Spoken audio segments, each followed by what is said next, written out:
Hello दोस्तों, मैं हूं पवन और इस पूरी web designing and development tutorial series का टीचर। और मैं उम्मीद करता हूं आप लोगों को मेरी वेब ट्यूटोरियल सीरीज़ पसंद आएगी। और अगर कहीं कोई गलती होती है तो मैं उम्मीद करता हूं कि आप लोग मुझे माफ़ करेंगे, क्योंकि ये मेरी पहली वेब ट्यूटोरियल सीरीज़ है तो गलती होना स्वाभाविक है। तो लेट्स स्टार्ट।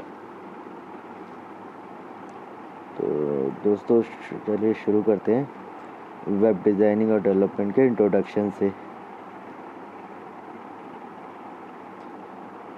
तो सबसे पहले हम जानेंगे कि ये वेब डिज़ाइनिंग और वेब डेवलपमेंट होता क्या है।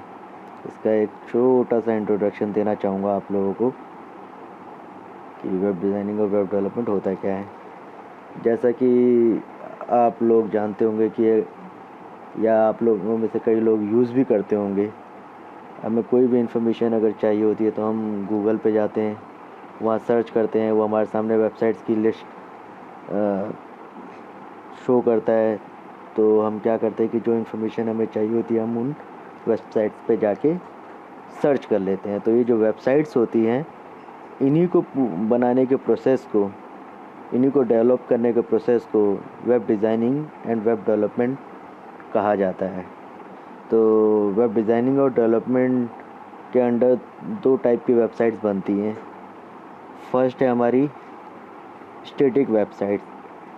अगर आप लोग सोचेंगे स्टैटिक वेबसाइट्स होती क्या है, अगर मैं एग्ज़ाम्पल से समझाना चाहूँ तो मैं आप लोगों को बता दूँ कि स्टैटिक वेबसाइट से हमारा मीनिंग ये होता है कि जैसे हमें कंटेंट में बार बार कोई चेंजेस नहीं करना है, हमें सिर्फ एक इंफॉर्मेटिक या इंफॉर्मेशन वाली एक वेबसाइट्स बनानी है, जिसमें कंपनी की या किसी पर्सन की, सिंगल पर्सन की, या कोई एक्टर है, कोई प्रोड्यूसर है, कोई सिंगर है, या कोई एथलीट ही क्यों ना हो, वो सिंपल अपनी एक वेबसाइट बनाना चाहता है जिसमें सिर्फ उसकी इन्फॉर्मेशन हो, उसका प्रोफाइल हो, जिसमें मुश्किल से 3 या 4 पेजेस हो या एक पेज की वेबसाइट हो। कम से कम लिमिट, मतलब इसमें जो पेजेस होते हैं इनमें ज़्यादा चेंजेस नहीं हो सकते, और इनमें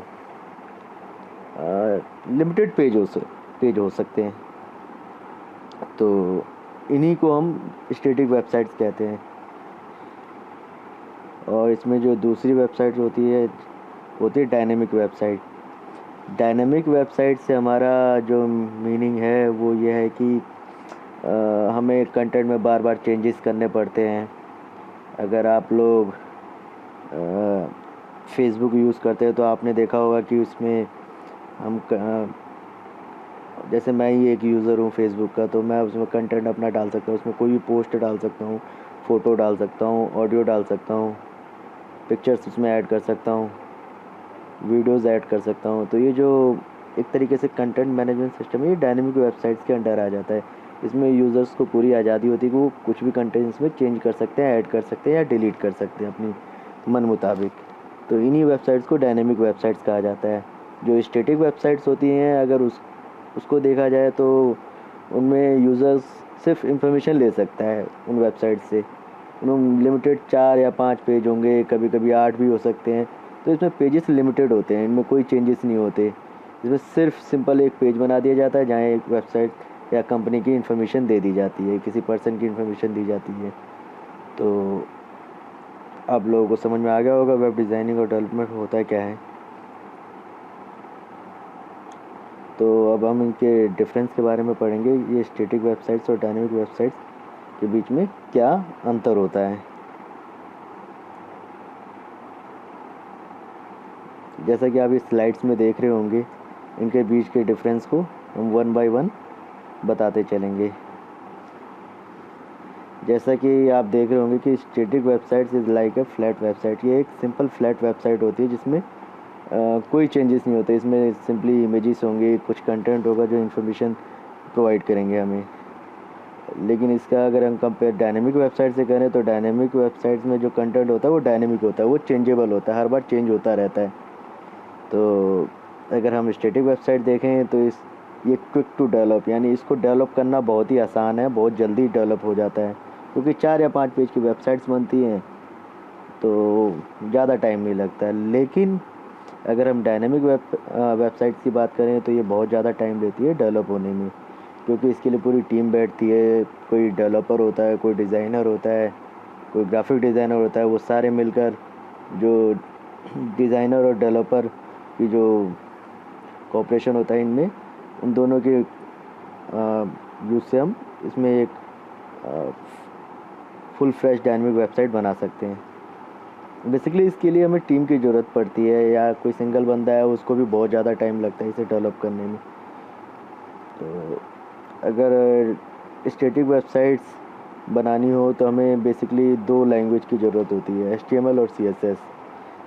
HTML से हम उसका वेब पेज का जो एक स्कल होता है वो क्रिएट कर लेते हैं, और CSS से हम उसको रंग रूप देते हैं, पूरा जो स्टाइल देते हैं।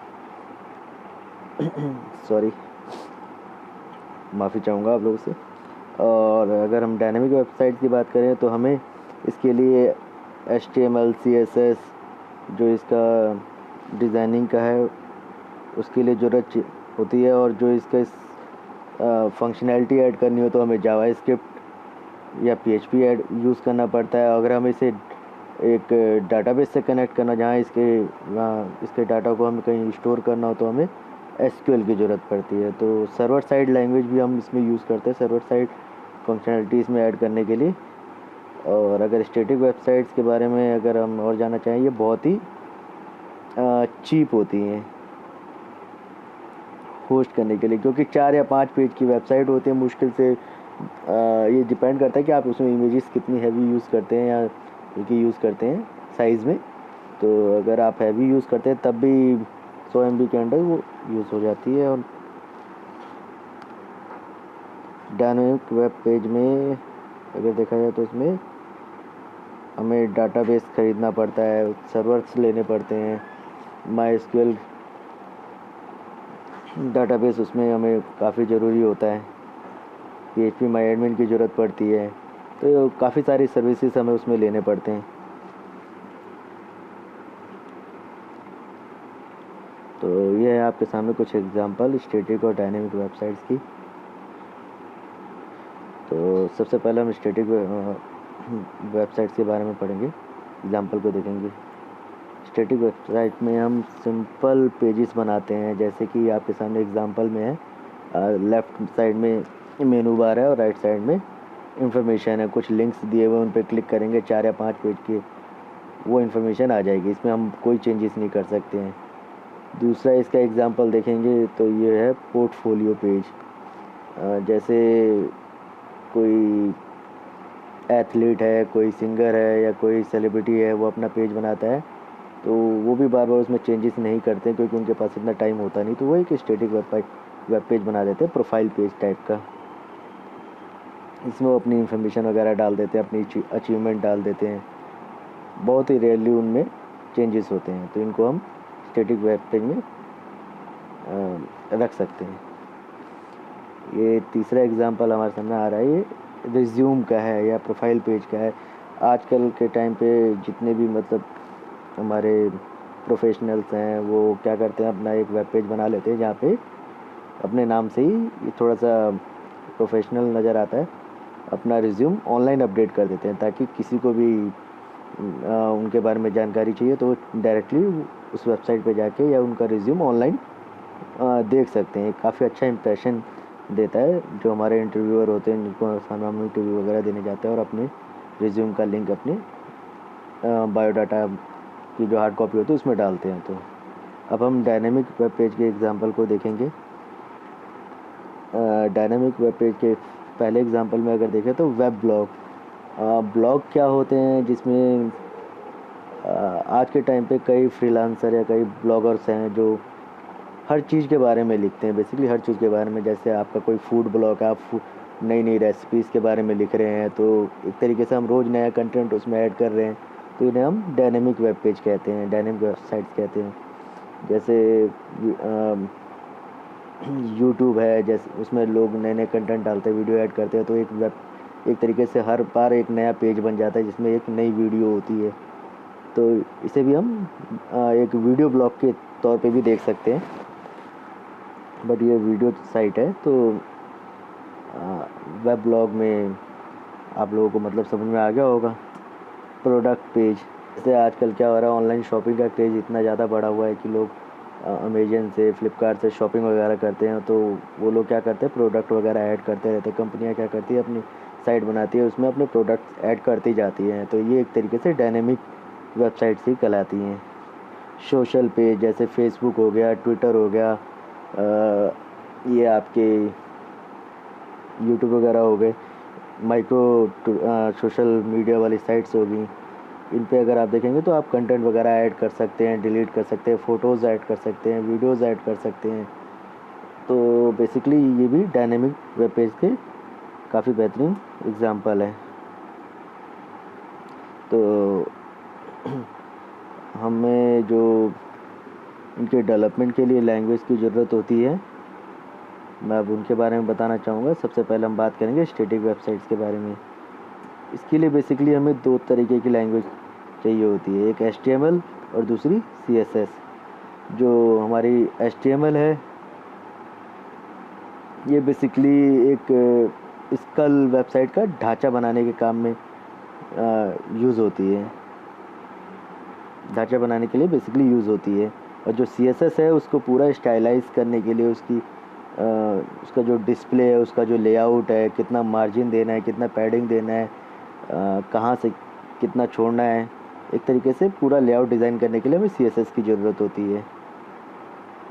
और जो डायनेमिक वेबसाइट होती हैं, उनके लिए हमें HTML की तो ज़रूरत होती ही है, साथ ही CSS की भी ज़रूरत होती है। ये जो दो लैंग्वेज है, ये क्या करती है, उसका डिज़ाइन उस डायनेमिक वेबसाइट के पेज के डिज़ाइन बनाने के लिए यूज़ होती है।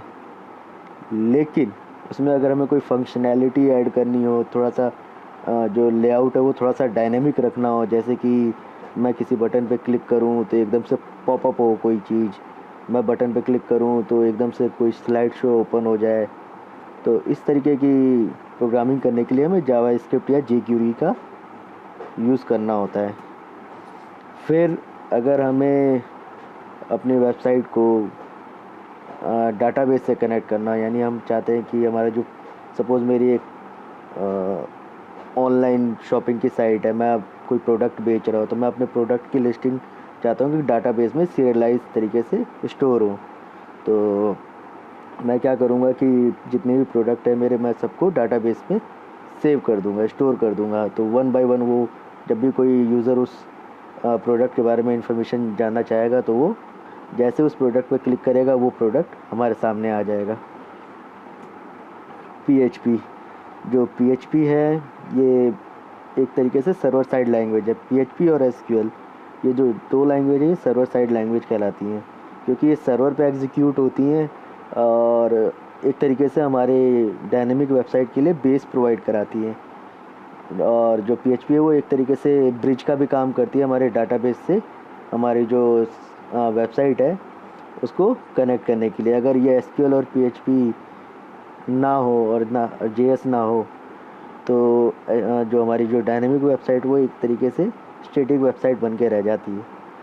तो आप लोगों को इन लैंग्वेजेस का महत्व समझ में आ गया होगा। मैं अब इन्हीं लैंग्वेजेस के बारे में आगे अपनी ट्यूटोरियल सीरीज़ में पढ़ाऊँगा। सबसे पहले हम पढ़ेंगे HTML के बारे में। फ़िलहाल के लिए मैं आपको इनका एक शॉर्ट इंट्रोडक्शन देना चाहूँगा, ये लैंग्वेजेस होती क्या हैं। सबसे पहले हम पढ़ेंगे ये HTML क्या होता है। जैसे कि आप पढ़ सकते हैं, HTML is a markup language for describing web documents. HTML एक मार्कअप लैंग्वेज है जो वेब पेजेस को बारे में बताता है, या वेब डॉक्यूमेंट्स के बारे में बताता है कि ये किस तरीके का डॉक्यूमेंट्स हैं, इसमें क्या है। HTML stand for hyper text markup language. जो HTML की फुल फॉर्म होती है, वो होती है हाइपर टेक्स्ट मार्कअप लैंग्वेज। और इसमें जो मार्कअप लैंग्वेज है, इसका मीनिंग ये होता है, ये एक तरीके से मार्कअप टैग का सेट होता है। जैसे कि अगर आप देख सकते हैं, हमने इसमें ओपनिंग टैग लगाया HTML, तो हमने क्लोजिंग टैग भी लगाना पड़ेगा HTML। तो ये एक तरीके से सेट है, HTML टैग का सेट है। ये जो जितने भी इसमें देख रहे हैं, ये सेट है। बॉडी का देख लेंगे आप, बॉडी की ओपन यहाँ पे हुआ है, क्लोज यहाँ पे हुआ है। पैराग्राफ टैग यहाँ ओपन हुआ है, यहाँ क्लोज हो रहा है। और HTML डॉक्यूमेंट्स जो होते हैं वो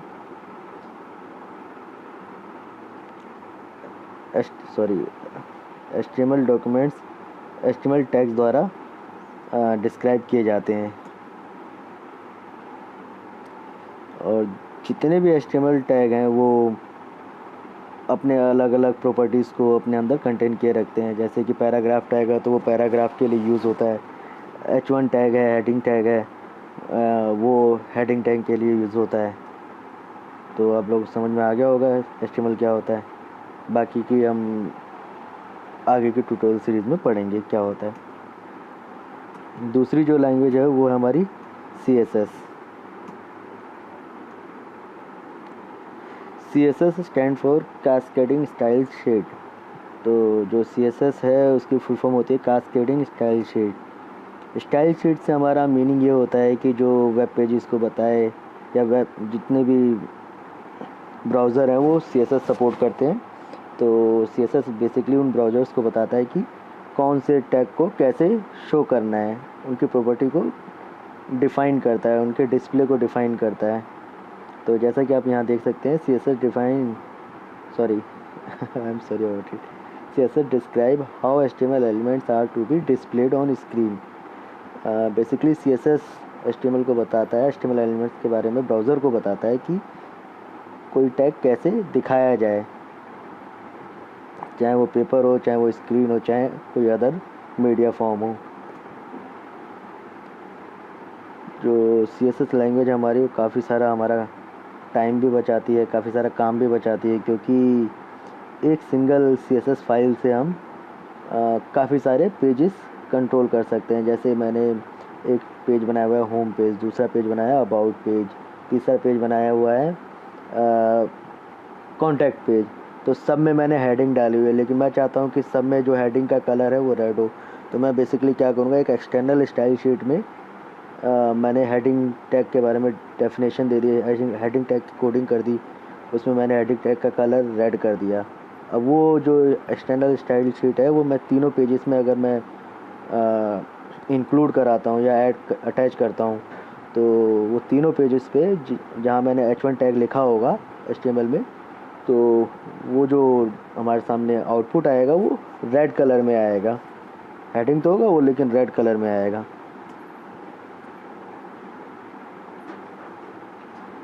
जो एक्सटर्नल स्टाइल शीट होती है वो CSS फाइल कहलाती है।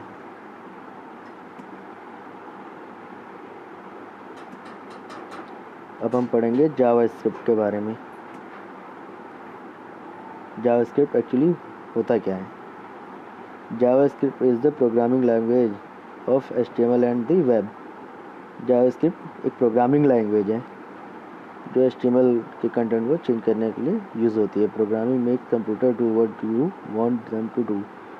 बेसिकली प्रोग्रामिंग जो है वो कंप्यूटर को बताती है कि तुम क्या चाहते हो, उसे क्या परफॉर्म कराना चाहते हो, क्या फंक्शनैलिटी चाहते हो उस चीज़, उस टैग पे या उस वेब पेज पे या वो जो भी मतलब एलिमेंट है। और जावास्क्रिप्ट जो है वो बहुत ही पॉपुलर लैंग्वेज है। जितनी भी लैंग्वेजेस हमारी वेब डिज़ाइनिंग के लिए अभी यूज़ होती हैं उन सब में, जैसे कि अगर आप थोड़े भी अवेयर होंगे इन चीज़ों से, jQuery या एंगुलर JS, ये सारे के सारे जो हैं ये एक तरीके से फ्रेमवर्क हैं और जावास्क्रिप्ट की लैंग्वेज को यूज़ करके ही बनाया गया है। तो इन्होंने हमारी लाइफ काफ़ी आसान कर दी है। हमें काफ़ी बेसिकली जो jQuery है वो सबसे ज़्यादा यूज़ की जाती है। इवन गूगल भी jQuery का यूज़ करता है। और jQuery में जैसे हमें एनिमेशन की फंक्शनैलिटी मिल जाती है, किसी टैग मतलब किसी टैग पे या किसी बटन पे हम कोई फंक्शनैलिटी ऐड कर सकते हैं। सपोज़ अगर हम किसी बटन पे क्लिक करते हैं तो हम उस पर ऑन क्लिक इवेंट क्रिएट कर सकते हैं, जैसे उस पर कोई क्लिक करे तो क्या फंक्शन रन हो। तो इसके लिए बेसिकली हमें jQuery या जावास्क्रिप्ट की ज़रूरत पड़ती है। जावास्क्रिप्ट सीखना काफ़ी आसान है, अगर आप चाहें तो सीख सकते हैं मेरी आने वाली ट्यूटोरियल सीरीज़ में। अगली जो लैंग्वेज है वो है SQL। SQL is a standard language for accessing database. SQL एक स्टैंडर्ड लैंग्वेज जो लैंग्वेज है जो डाटाबेस को एक्सेस करने के लिए यूज़ होती है। SQL stand for structured query language. SQL की जो फुल फॉर्म है वो होती है structured query language. Structured query language का मीन्स क्या होता है कि हम एक तरीके से एक कमांड टाइप मतलब हम उसमें कुछ कमांड्स लिखते हैं जो आगे डाटाबेस को परफॉर्म करने के लिए यूज़ होती हैं। सपोज़ एग्ज़ाम्पल के लिए हमें सपोज़ कोई डाटाबेस से किसी यूज़र की इंफॉर्मेशन निकालनी हो तो एसक्यूएल सीखना वैसे तो बहुत आसान, एसक्यूएल लैंग्वेज भी बहुत आसान है। बेसिकली जो ह्यूमन लैंग्वेज है काफ़ी उससे मिलती जुलती है। जैसे हमें कोई रिकॉर्ड सेलेक्ट करना है या कोई प्रोडक्ट सेलेक्ट करना है प्रोडक्ट वाली टेबल से। इसमें बेसिकली जो डाटा जो सेव होता है वो टेबल्स में सेव होता है, रॉ और कॉलम के उसमें फॉर्म में। तो जैसे मुझे कोई इन्फॉर्मेशन चाहिए किसी प्रोडक्ट के बारे में, सपोज़ मैं कंप्यूटर बनाता हूँ तो मुझे, या मैं कंप्यूटर बेच रहा हूँ तो मुझे देखना है कि मेरे पास कौन कौन से कंप्यूटर हैं, या बेसिकली मुझे सिर्फ डेल का कंप्यूटर देखना है। तो मैं जो क्वेरी परफॉर्म करूँगा वो तरीके से होगी select star from product where computer like Dell. तो इस तरीके से अगर आप देखेंगे इस क्वेरी में सब कुछ मतलब काफ़ी इजीली हमें समझ में आ जाता है कि वो डाटाबेस में जाएगा, पहले सेलेक्ट करेगा वो वाला कॉलम जहाँ पे कंप्यूटर नेम हो, फिर उसमें भी सर्च करेगा वो जो डेल जहाँ पे लिखा हुआ हो या डेल नाम से रिकॉर्ड उसके अंदर मौजूद हो। तो बेसिकली वो डेल नाम से जितने भी उसमें रिकॉर्ड होंगे वो सारे के सारे रिकॉर्ड हमारे सामने ला के दिखा देगा। तो जो एसक्यूएल है ये एक तरीके से डाटाबेस को मैनिपुलेट करने के लिए यूज़ किया जाता है। जो हमारी अगली लैंग्वेज है वो है हमारी पीएचपी। पीएचपी होती क्या है? PHP is a server scripting language and a powerful tool for making dynamic interactive web pages। जैसे कि आप पढ़ पाए होंगे कि ये एक सर्वर साइड स्क्रिप्टिंग है। सर्वर साइड स्क्रिप्टिंग से हमारा मीनिंग ये होता है कि ये सर्वर पे एग्जीक्यूट होता है। बेसिकली अगर आप PHP के कोड को सोर्स कोड अगर देखना चाहें वेब पेज पे और आप उसके राइट क्लिक करके व्यू सोर्स करके जाते हैं उस पर, तो आपको उस PHP कोड दिखाई नहीं देगा। क्यों? क्योंकि ये सर्वर पे एग्जीक्यूट होता है, वहाँ से एग्जीक्यूट होके HTML फॉर्म में, ये HTML और CSS फॉर्म में ये जो डाटा एग्जीक्यूट हुआ है वो क्लाइंट सिस्टम पे भेजा जाता है, यूज़र के सिस्टम पे भेजा जाता है, तब वो उसे ऐसे देख सकता है। और ये काफ़ी ज़्यादा पावरफुल लैंग्वेज है। इसमें काफ़ी फंक्शंस दिए हुए होते हैं जिन्हें हम यूज़ करके डायनेमिक और इंटरेक्टिव वेब पेजेस बना सकते हैं। जैसा कि मैंने अभी आपको बताया PHP scripts are executed on server. ये सर्वर पे एग्जीक्यूट होते हैं, बेसिकली सर्वर पे रन होते हैं। वहाँ जो भी हमारा PHP प्रोग्राम हम लिखते हैं या PHP में प्रोग्रामिंग करते हैं वो सारा सर्वर पे एग्जीक्यूट होता है। एग्जीक्यूट बोले तो उसमें वहाँ रन होता है। वहाँ से जैसे मैंने एक प्रोग्राम बनाया जिसमें मुझे दिखाना है कि हाँ डाटाबेस से कितने रिकॉर्ड आ रहे हैं, तो जो PHP क्या करेगा कि एक तरीके से ब्रिज का काम करेगा। वो क्या करेगा, डाटाबेस में जाएगा, वहाँ से इन्फॉर्मेशन ले SQL की क्वेरी के थ्रू एक क्वेरी पास करेगा। वो क्वेरी पास होने के बाद वहाँ से डाटा लेके आएगी। वो डाटा को HTML में कन्वर्ट करके, HTML और CSS फॉर्म में कन्वर्ट करके क्लाइंट के सिस्टम पे प्रेजेंट कर देता है। तो बेसिकली जो डायनेमिक वेबसाइट का मेन हीरो है वो है PHP। PHP इसलिए भी ज़्यादा यूज़ की जाती है क्योंकि ये फ्री होती है, ओपन सोर्स लैंग्वेज है, एफिशिएंट है। इसका कोई जो अल्टरनेटिव है वो है माइक्रोसॉफ्ट का ASP। तो बेसिकली PHP में काफ़ी सारे जो फंक्शंस हैं वो काफ़ी मतलब फंक्शंस ऐसे हैं जो मल्टीपल प्लेटफॉर्म पे रन होते हैं, मल्टीपल प्लेटफॉर्म पे वर्क होते हैं। जैसे ASP में मुझे नहीं पता ASP के बारे में ज़्यादा, लेकिन जहाँ तक मुझे पता है ASP में हमें डिफ़ाइन करना पड़ता है, फंक्शनैलिटी अलग अलग हो जाती है। PHP में जैसे अगर हम देखें कि हम अलग अलग डाटाबेसेस यूज़ कर सकते हैं, चाहे वो मैंगो डीबी हो, चाहे एसक्यूएल हो या माई एसक्यूएल का डाटाबेस हो। तो बेसिकली पीएचपी जो है ये काफ़ी इजी और काफ़ी आसान लैंग्वेज है। तो मैं उम्मीद करता हूँ आप लोगों को मेरी ये पूरी वेब ट्यूटोरियल सीरीज़ पसंद आई होगी, और अगर कहीं कोई गलती हुई है तो मैं उसके लिए माफ़ी चाहूँगा। ये मेरा पहला वीडियो ट्यूटोरियल है, तो थोड़ी बहुत ग्लिचिंग हुई होगी, थोड़ी बहुत एजिटेशन है मेरे अंदर अभी, लेकिन आगे आने वाली ट्यूटोरियल सीरीज़ में ये सब दूर हो जाएगी। So thanks for watching web designing tutorial series, और मैं उम्मीद करता हूँ आप लोगों को इसका ज़रूर कुछ फ़ायदा होगा।